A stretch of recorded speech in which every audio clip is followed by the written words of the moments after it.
Shalom, shalom, shalom, Yasha'Allah.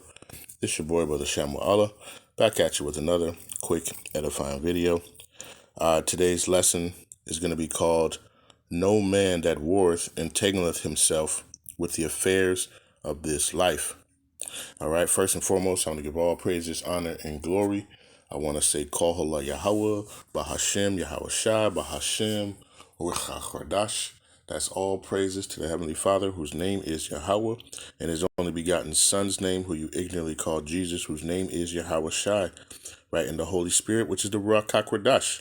Double honors to the apostles and elders of Great Millstone, who have ruled well to the Spirit, and have fed and edified the sheep in these last days, and has pushed this gospel and this truth to the four corners of the earth in these last days. A mighty shalom. So like another mighty shalom. Shalom to all you Akim out there laboring on the highways and hedges and on the unicorn, which is this internet, pushing this 100% doctrine, this 100% truth to the four corners of the earth in these last days. A mighty shalom to you all as well. And this lesson is just, to not get caught up in the ways of this world, As you see, this place is vanishing, quickly, right? Not to get caught up in all the hoopla, right? And I've been noticing, there's a lot of stuff going on. They're doing all these different, little things to try to keep you distracted. You got the NBA with all these like massive trades, right? You have, all these what is that? These agendas, that your boy Nero is signing, day by day, right? You have these plane crash, like all these different things, are trying to distract people away from, what's going on, right? You got to stay focused on this thing. All right. So that leads me to my first precept. I'm going to go to 2 Timothy 2, start at verse 1. It says, Thou therefore endure hardness as a good soldier of Yahawashi HaMashiach. No man that warreth entangleth himself with the affairs of this life. It says that he may please him who have chosen him to be a soldier, right? And when you're in war, right, you don't you can't get caught up in worried about the things of this world, right? You can't be when you're in a battle, you can't be thinking about, hey, did I turn off my lights in the kitchen? Or, just simple thing. Like, you can't think about that, right? Your mind has to be, in this mission. Okay. And this mission, is for us to go out to preach this gospel, to preach this good news, to our people, mainly of the elect, right? Because we are enduring for the elect's sake, right? When you go to verse 10 or verse 9, it says, wherein I suffer trouble as an evildoer, even unto bonds, but the word of the Most High is not bound. Therefore I endure all things for the elect's sake, that they may also obtain the salvation which is in Hamashiach Yahawashi with eternal glory. All right. And then jump down to verse 12. It says, if we suffer, we shall also reign with him. If we deny him, he will also deny us.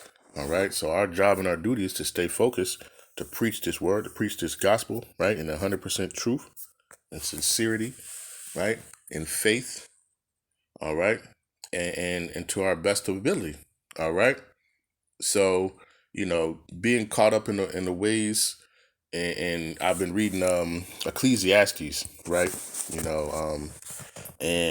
Solomon, he's going in and he's just like, when you think about all this stuff, this in this world is vanity, right? Vanity and vexation of spirit. All right. Let me see. Let's get that real quick. Right? You think about this place, and what it has to offer. It's really nothing, right? Especially when you're in captivity, right? You're like in a dead estate. So it's like, what is there, That's why the good news has to be preached.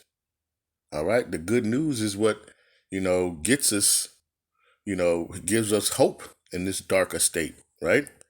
It says, I have seen all the works that are done under the sun, and behold, this is Ecclesiastes 1 and verse 14. I have seen all the works that are done under the sun, and behold, all is vanity and vexation of spirit. And in this world, right, in Esau's world, right, this is all vanity and vexation of spirit, right? You have our people out here chasing the American dream, and not understanding that it's a nightmare, right? And they're trying to keep you in that sleep estate, right? That docile estate.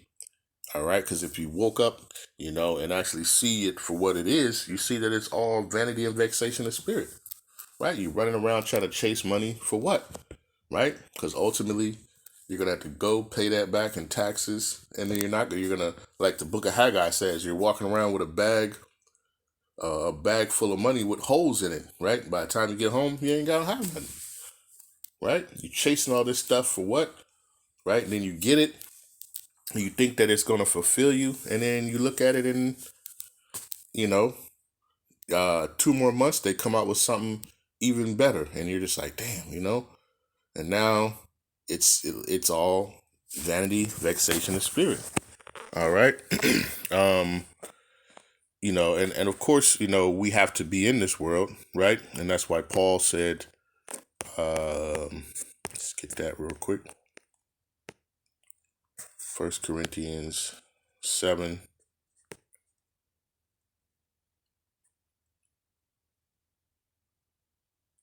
Right? And verse number 31. It says, and they that use this world and not abusing it, for the fashion of this world passeth away. All right? Because this stuff is fading, right?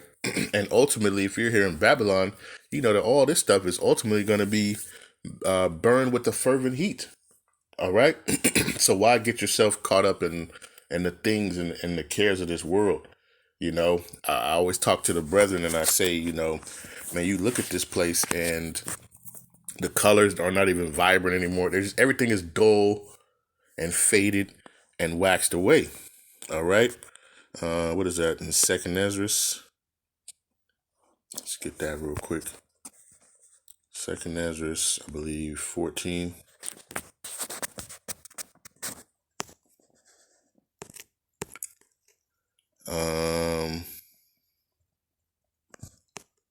Yeah, here we go. This is Second Ezra chapter 14. I just get to the point, verse 16. I'll just get to the point. It's like in chapter 17. For look how much the world shall be weaker through age, so much more shall evils increase upon them. Right? This world is growing weaker and weaker.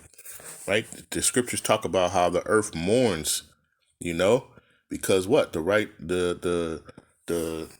The wrong rulership is in authority right now, and you can see it, you can see it, and you can see how how it is. All right. James said what?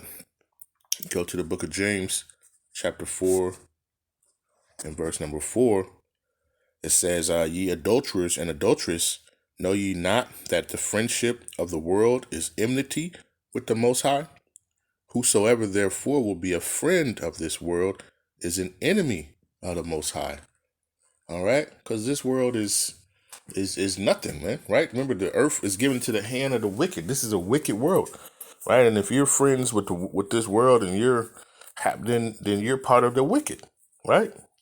You're loving the wicked, and you see this place, man. This place, everything, man, from the movies, to the people, all this stuff, And I know brothers and sisters can attest, but all this stuff is just it just vexes you to see this place, man.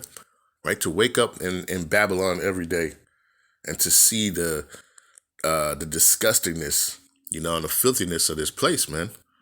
All right. And that's why, we keep our hope, through the gospel, through this good news, of the delivery. All right. And that's why it tells you in the book of Romans, right?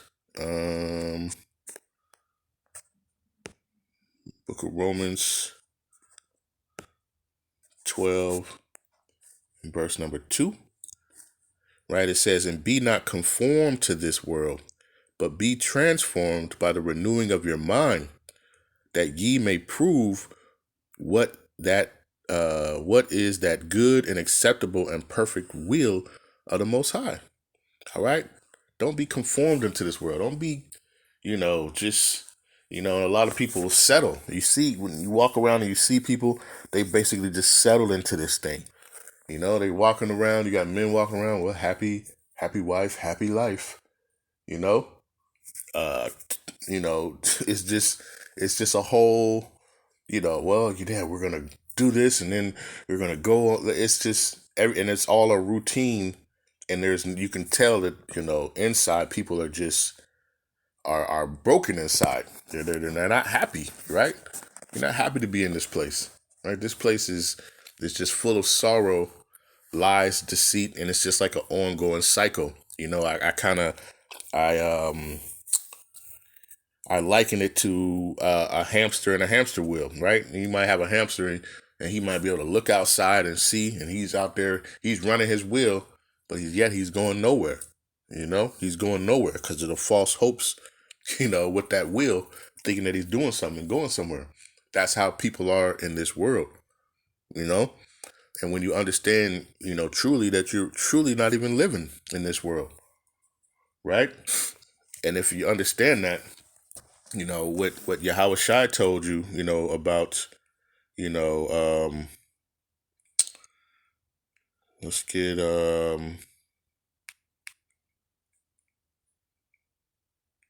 get, Matthew. Let's go to the book of Matthew real quick. Matthew 16 and start at 25, I believe.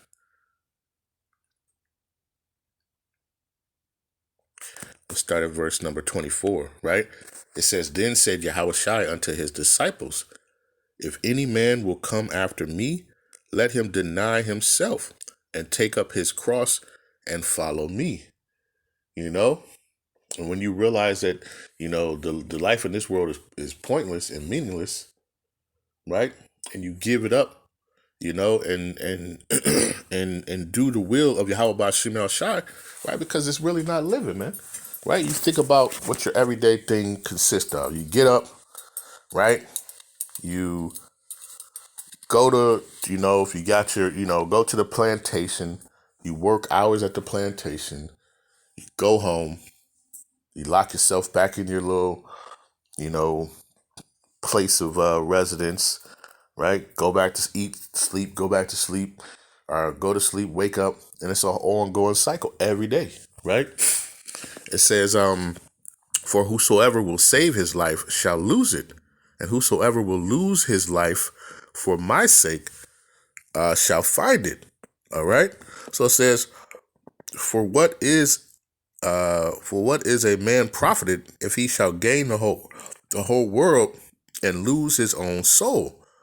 Or what shall a man give in exchange for his soul? Right. And you see it, man. And I look at these celebrities, especially, these Jakes and who have sold their soul for this world, these worldly possessions. And you just look at it, man. You can tell that they're not happy. It's meaningless at the end of the day. And then you see what happens, when Esau catches wind, then what happens? And they take all that stuff away from you, right? Because it was all a ploy and a plot, all right? But you see that they're never truly satisfied. That's the stuff of this world will never truly satisfy you, like Yahawah Bahasham Yahawashi Bahasham Qadash, right? That is true satisfaction, true wisdom, right? Matter of fact, let me get that. I was reading that. I believe it is,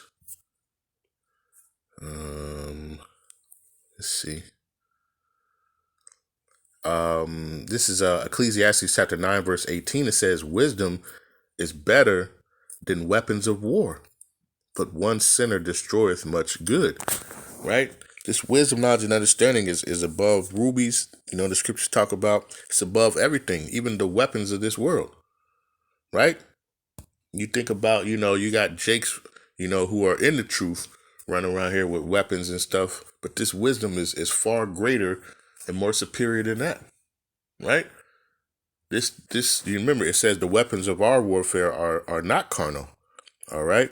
But, people in this, they continue to think that mindset of this world, all right?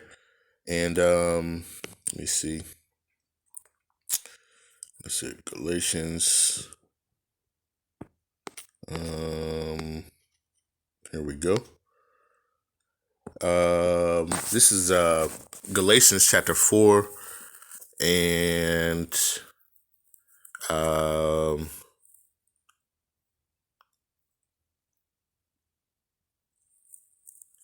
let's start at verse 9. All right. So it says, warning against returning to bondage. It says, but now, after that ye have known the Most High, or rather are known of the Most High, how turn ye again to the weak and beggarly elements, right? And you have a lot of people who are doing that, right? Who are leaving, you've seen brothers, step out of this truth to go back into these elements, which are going to melt with fervent heat, right? Pointless.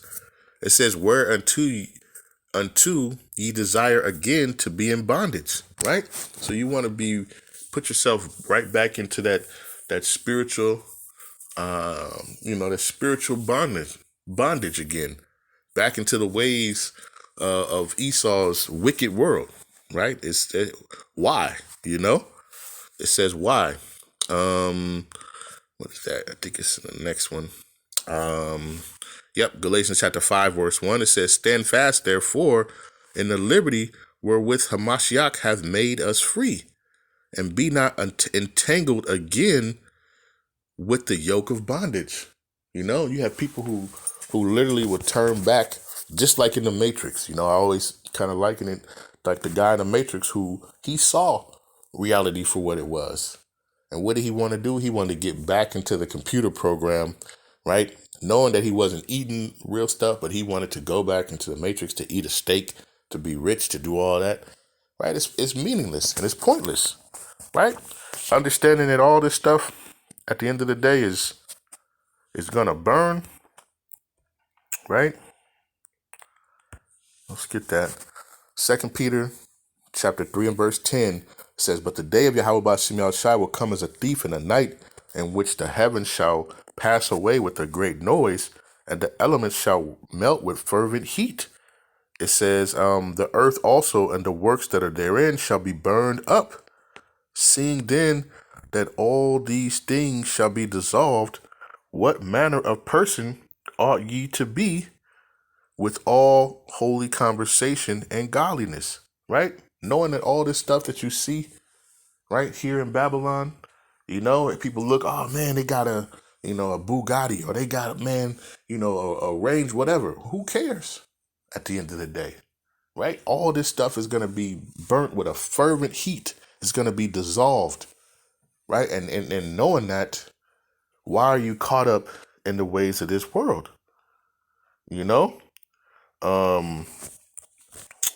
Let's go to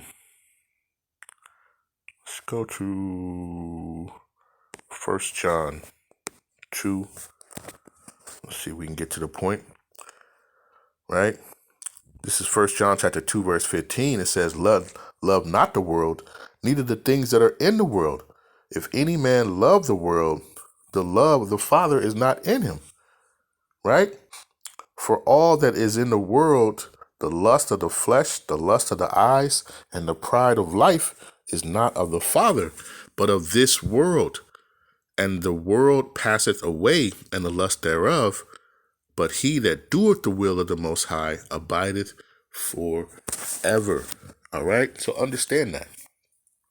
Understanding that, this place tries to deceive you, by the eyes, by your lust, the lust of the flesh. This is all the things that it does. It tries to do to try to please that, to try to capture you and rock you back to sleep with these things, right? And that's why it says the scriptures tell you to be sober, right? It tells you it's high time to awake out of sleep. It's trying to wake you up out of this estate, right? Don't get caught up in the sorceries of Babylon, right? And the ways of this world. All right. Let's get one more and we'll close it out. One of my favorite ones. Luke chapter 21, start at verse number 34. It says, and take heed to yourselves, lest at any time your hearts be overcharged with surfeiting and drunkenness and the cares of this life, and so that day come upon you unawares. Okay, because you get caught up in the flesh, the lust of the eyes, the cares of this world. It says, for as a snare shall it come upon all them that dwell on the face of the whole earth. It says, watch ye therefore and pray always that ye may be accounted worthy to escape all these things that shall come to pass and to stand before the Son of Man.